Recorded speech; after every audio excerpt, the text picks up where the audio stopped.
Eu posso apostar que você já viveu uma situação assim. Dedicou muitas horas de estudo a um determinado conteúdo. Você, naquele momento, teve um domínio muito bom daquela informação. De fato, compreendeu, de repente até fez um teste logo na sequência e viu que sabia aquelas informações. Mas passado ali umas 2 semanas, 3 semanas, você não lembra de mais nada do que foi estudado. Isso se deve muito ao modelo de estudos que você adotou. A forma como você organizou o seu estudo. E aqui nesse vídeo eu quero te trazer uma forma de você realmente aprender as informações e carregar elas por um bom tempo. E tudo isso você não precisa, talvez, aplicar mais esforço no seu estudo, dedicar mais horas para o estudo, mas apenas organizar de uma forma diferente, a partir de um modelo que eu vou te trazer nesse vídeo. Se você é novo por aqui, eu me chamo Leandro Reinhardt, e se você ainda não deixou o seu like, segura a sua mão, considere deixar o seu like somente no momento em que esse vídeo aqui, de alguma forma, agregar para sua vida. Quando você estiver assistindo o vídeo e de repente vier aquele insight, caramba, isso aqui vai me ajudar, aí você para o vídeo, deixa o teu like, te inscreve no canal, vai nos comentários e fala para mim qual foi o insight que você teve. Eu vou responder um por um nos comentários ali. É bastante normal que a gente carregue no nosso tempo de escola uma herança que a gente teve lá do modelo de ensino tradicional, que é basicamente aquela história de o professor te traz, ele passa no quadro ali algumas informações, você copia aquelas informações, acaba fazendo um estudo bastante passivo durante a aula, depois você guarda esse material e lá só na véspera da prova que você vai pegar para estudar, e aí você faz uma prática intensiva desse conteúdo, ou seja, você pega 2, 3 dias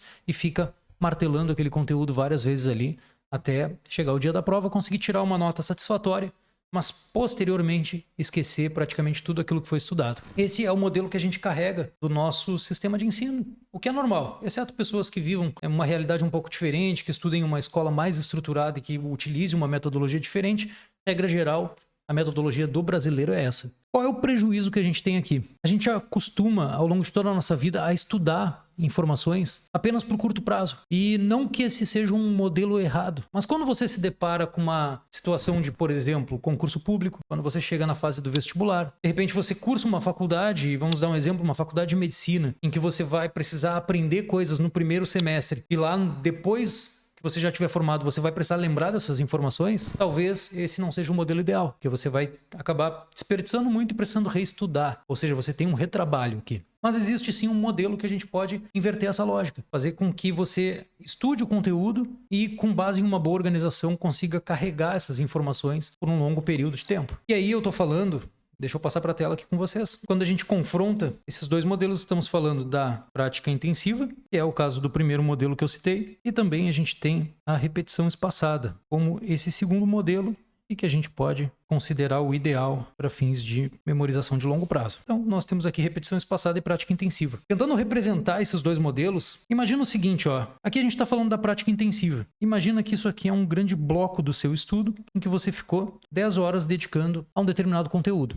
Então, digamos, chegou na véspera de uma prova, você estudou o dia inteiro ali, ficou 10 horas líquidas estudando aquele conteúdo. O que acontece é que aqui nesse momento você tem uma sensação de domínio muito boa. E de fato você vai ter mais domínio no conteúdo assim do que se você fizer a repetição espaçada. E pode ser representada também dessa forma aqui. Forma que estamos trabalhando vários pontos de contato com o conteúdo espaçados ao longo do tempo. Então imagina que isso aqui ocorreu em um período de 2 semanas. Então aqui a gente tem 14 dias e nesses 14 dias você teve 5 vezes de frente com essa matéria pelo período de 2 horas. Ao invés de fazer aquelas 10 horas de estudo lá na véspera da prova. De fato, nesse primeiro modelo aqui, a sensação de domínio que você vai ter é maior do que no caso da repetição espaçada. Você sente que se familiarizou melhor com a informação. O problema todo é que a gente desconsidera um evento que vai acontecer logo posteriormente, que é justamente o esquecimento. Esse esquecimento vai acontecer queira você queira, não queira. Não sei se consegui me fazer entender. Por que esse esquecimento vai acontecer? Porque você não voltou a dar estímulos nessa memória. E aí, para a gente entender um pouco mais desse conteúdo, eu preciso retomar com vocês, voltar alguns passinhos atrás para entender como é que acontece a formação de memórias. Toda vez que você está estudando, e presta atenção nisso aqui, esse ponto é bastante importante. Toda vez que você está estudando, você está absorvendo alguns estímulos, como no caso agora desse vídeo. Você está assistindo o vídeo, você está recebendo estímulos visuais, você está recebendo estímulos auditivos, seu cérebro está pegando esses estímulos, codificando eles e transformando isso em sinais químicos. Esses sinais químicos se conduzem lá até os neurônios, fazendo com que os neurônios modifiquem sua estrutura física, ou seja, as conexões entre os neurônios se modificam, se formam novas conexões e ali fica armazenada a informação. Isso acontece de fato na nossa mente no momento que a gente está aprendendo alguma coisa. Só que nesse momento que a gente está formando a memória, dois tipos de memórias distintos são formados. A gente tem uma memória de curto prazo, envolve mais as áreas do hipocampo, enquanto que a gente tem uma memória de longo prazo que fica mais no nosso córtex. São dois mecanismos distintos e por que é importante a gente entender que se tratam de mecanismos distintos? A gente tem que entender que essas duas memórias elas se formam de modo paralelo, ao mesmo tempo. Porém, o que vai acontecer posteriormente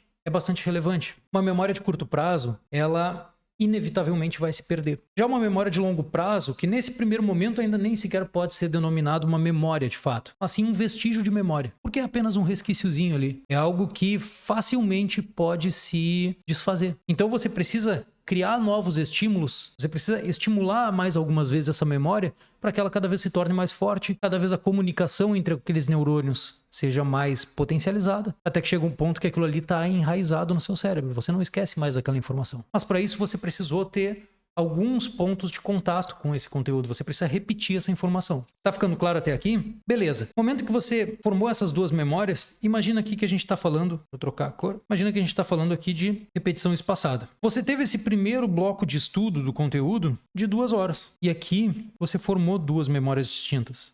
Uma memória de curto prazo e uma memória de longo prazo. Lembrando que essa memória de longo prazo, nesse momento, ainda é apenas um vestígio. Ou seja, se você não voltar a reforçar essa memória, se você não der novos estímulos ali, ela em pouco tempo vai acabar se perdendo. A memória de curto prazo inevitavelmente vai se perder. A de longo prazo, se você não estimular, ela vai se perder. E por que que a gente fala em repetição espaçada? Justamente porque o espaçamento ele tem uma função muito importante dentro desse processo. Então imagina que você estudou o conteúdo e aí você parou, digamos aqui, um dia e no outro dia você novamente estudou mais 2 horas desse conteúdo. Aqui acontece um processo muito importante que você precisa entender para que o seu estudo se torne efetivo, para que você entenda o modelo que eu quero propor aqui. Durante esse um dia em que você não tocou nesse conteúdo, o que acontece é que você, de certa forma, esquece essas informações. Como, Leandro, mas como assim? Eu estou estudando para esquecer a informação? Como assim? E sim, é isso mesmo. Só que esse esquecimento ele vai acontecer apenas na sua memória de curto prazo. Ou seja, você vai realmente retirar aquela informação da memória de curto prazo. Quando você chegar nesse próximo estudo aqui, o que vai acontecer? Se essa informação estivesse na sua memória de curto prazo, você conseguiria resgatar ela de uma forma muito rápida, muito fácil. Porque a memória de curto prazo ela é de fácil acesso, como se fosse uma memória RAM do computador. Só que nesse caso você já esqueceu ela da memória de curto prazo e agora você vai precisar recrutar aquela conexão que você formou de longo prazo. Ou seja, você vai precisar estimular esse vestígio. Isso daqui vai te exigir maior esforço cognitivo. Entenda uma coisa, gente, que é muito importante. Toda vez que o teu estudo te exigir mais esforço cognitivo, é bom. É bom. Imagina como se fosse na questão de um preparo físico. Se você for para academia e conseguir dar um estímulo diferente no seu músculo, isso é positivo. Provavelmente você vai ter mais resultado do seu treino. Da mesma forma, acontece aqui. Quando você consegue empregar esforço cognitivo, você, de certa forma, estimulou mais aquele grupo de neurônios, logo essa informação, ela tende a se enraizar ainda mais no seu cérebro. E aí, você vai precisar gerar mais esforço cognitivo justamente para ativar essa memória de longo prazo. O que vai acontecer aqui? Novamente, você vai dar um estímulo na memória de longo prazo, então ela vai se fortalecer e, ao mesmo tempo, você também vai criar novamente, colocar essa informação novamente na memória de curto prazo. E aí que vem um novo espaçamento. Então, digamos que aqui você vai dar agora um intervalo de 7 dias até o estudo. Legal, nesses 7 dias, novamente, você esqueceu a informação de curto prazo. Quando chegar lá, no dia que você vai fazer o estudo, novamente, você vai precisar empregar aqui o esforço cognitivo, vai precisar ativar novamente aquela memória de longo prazo e assim você vai aos pouquinhos fortalecendo ela de um modo que depois de 4, 5, 6 vezes que você fez isso, essa memória ela está consolidada. E repara numa das coisas mais importantes que eu falei aqui. Lembra que aqui, ó, eu falei de fazer 10 horas de estudo na véspera. Aqui a gente não aumentou a quantidade de horas. A gente vai fazer as mesmas 10 horas de estudo. Por isso que eu te falei, é apenas uma mudança no modelo. Você vai fazer as mesmas 10 horas, mas essas 10 horas vão ser espaçadas de forma que toda vez você vai dar novamente um estímulo. Eu tenho certeza que, gente, esse tipo de conteúdo vocês não veem aqui no YouTube com frequência. Tô trazendo um conteúdo valioso e aí eu acho que agora, se de alguma forma já te gerou aquele insight, é o momento de você deixar o seu like, de você comentar, se inscrever no canal, porque aqui o conteúdo é baseado em evidência científica, baseado realmente no que vai funcionar no teu estudo. No momento que você aplicar o estudo dessa forma, com muito emprego de esforço cognitivo, ativando suas memórias de longo prazo, você começa a consolidar informações e você não vai esquecer mais isso tão cedo. Óbvio que você tem que ter uma certa disciplina e uma certa organização para manter o estudo assim, senão a tendência é você acabar relaxando, principalmente naqueles casos em que você tem uma data marcada para a prova, você muitas vezes vai acabar deixando lá para fazer no último momento. Aí Aí é uma questão mais comportamental. Legal? Outro ponto que é interessante. Gente, toda vez que a gente faz esse estudo por repetição espaçada, vocês já devem ter ouvido falar na curva do esquecimento de Ebbinghaus. Tem um vídeo aqui no canal, eu vou deixar no card, inclusive, que eu falo sobre a questão da revisão. E nele eu mostro o que tem que acontecer na revisão, mas que também faz parte desse mesmo processo que a gente está tratando aqui, de repetição espaçada. E cada vez que você revisa, você consegue ficar com um pouco mais do domínio daquele conteúdo. Ou seja, aquela curva do esquecimento, ela vai achatando. Ela vai achatando até que chega num ponto que você praticamente retém quase que tudo aquilo que você estudou. É isso que tem que acontecer aqui nesse processo. Consegue me entender? Beleza, Leandro. E se eu quiser aplicar isso dentro do meu estudo?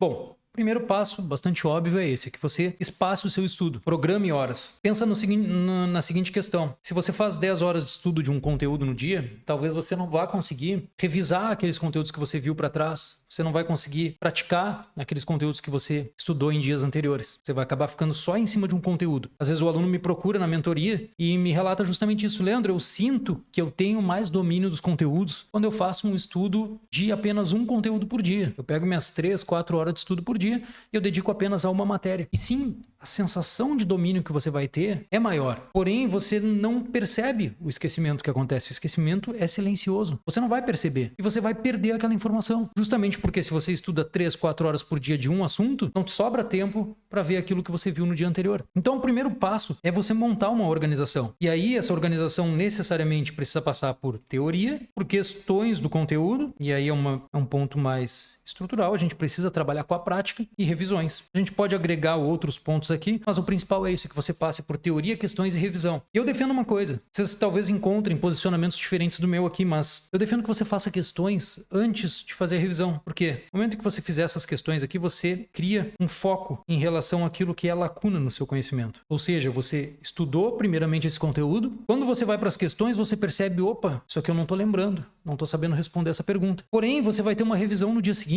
na qual você vai poder direcionar exatamente para aquele ponto em que você sentiu dificuldade durante as questões. Então entende que você nesse ciclo já está fazendo um aperfeiçoamento do seu estudo. Além disso, você está gerando repetição espaçada. O interessante é que isso tudo aqui aconteça, e não apenas uma vez fazendo questões ou uma vez fazendo revisão, mas que aconteça várias vezes ao longo do tempo. Ou seja, você estuda a teoria num primeiro momento, depois disso você revisa, faz questões ou vice-versa, mas você vai fazer algumas vezes e em um período espaçado, talvez com blocos menores. Ao invés de você ficar 3 horas fazendo questões daquele conteúdo, você vai fazer 30 minutos de questões e 30 minutos de revisão. Só que uma vez hoje, uma vez semana que vem, uma vez na outra, e assim, por meio de repetição, você vai consolidar essas informações. Esse é um jeito simples e prático. Eu não vou adentrar em outros pontos, mas tem muitas outras coisas que a gente poderia agregar aqui, para o vídeo também não ficar tão longo. Aqui no canal eu trago vídeos sobre como fazer revisão, sobre como estudar por questões, como fazer simulados, tudo isso para que você estruture o seu estudo de uma forma mais eficiente. Então, se você quer saber mais sobre esse tipo de assunto, segue aqui o canal, se inscreve e acompanhe os nossos vídeos.